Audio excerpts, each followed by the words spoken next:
Hello and welcome to this month's Maggie Moment. Today I'd like to chat to you about a concern that some parents have expressed with their younger children under 7 who have an irrational fear of death. So they talk about it a lot, they ask endless questions about it, they are fascinated by not only human death but the death of animals and the death of everything. So I need to let you know that it's actually quite normal for between 4 and 8 to be questioning these sorts of things. And we need to remember that death is a rather large concept. It's a little bit like love, and some of us grown ups are still trying to come to terms with what does that really mean. So it's one of the reasons in my work around resilience that I talk about the importance of having small pets that have a tendency to die, like guinea pigs, because the younger children are exposed to death as a concept without the huge emotional content in them. The kind of easy they get adjusted to this is what happens, it's a part of life. However, what happens when we have got a child who is very, very worried, maybe, and sometimes I have to admit this is triggered by something on the news, or they've seen a program where a parent has died in a film. So what that triggers to a child is an absolute awful sense of separation distress because they don't want a parent to die.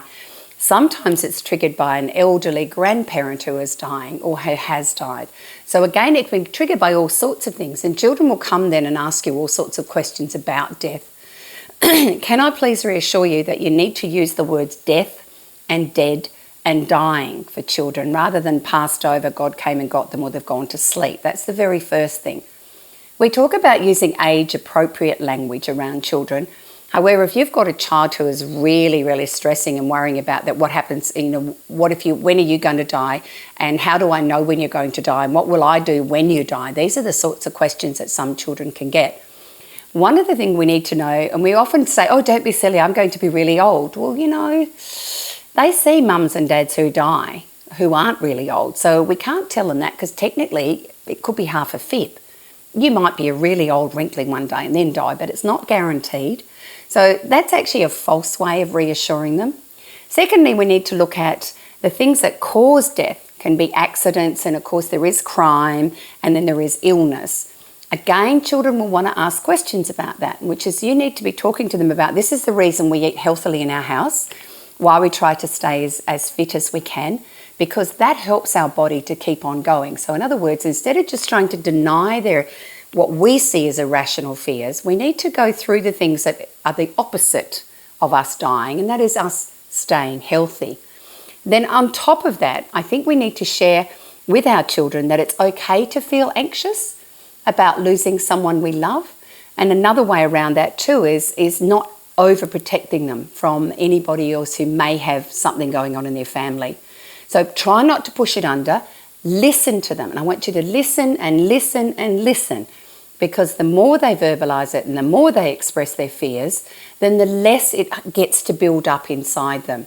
And again, if you could be loving and kind, do get them a guinea pig. It might live for years. I had a lady the other day who said one lived for 11 years. So some of them live a long time. But I'd give them something in their home that they get really excited about that makes them feel happy and joyful. Because remember, it's a habitual form of thinking. So it's anything we can do that can be the opposite, that looks at life being something that can be joyful and full of hope. So once again, if you haven't got a dog, I'd also get a dog, but that's a whole nother topic that we'll cover another day. I hope that's given you some reassurance, because again, it's quite common and it's quite normal. If you have a feeling in your gut that it's bigger than that and it's becoming phobic and almost obsessive, please seek some professional help, because that's quite a different obsession than just one that says, what about death, how does that happen, and all those things. I hope you found that helpful, and if you know anyone else who might find that helpful, make sure you share. If you've got any comments you'd like to put in the comment section, we'd love you to do it. And until next time, that's all for today.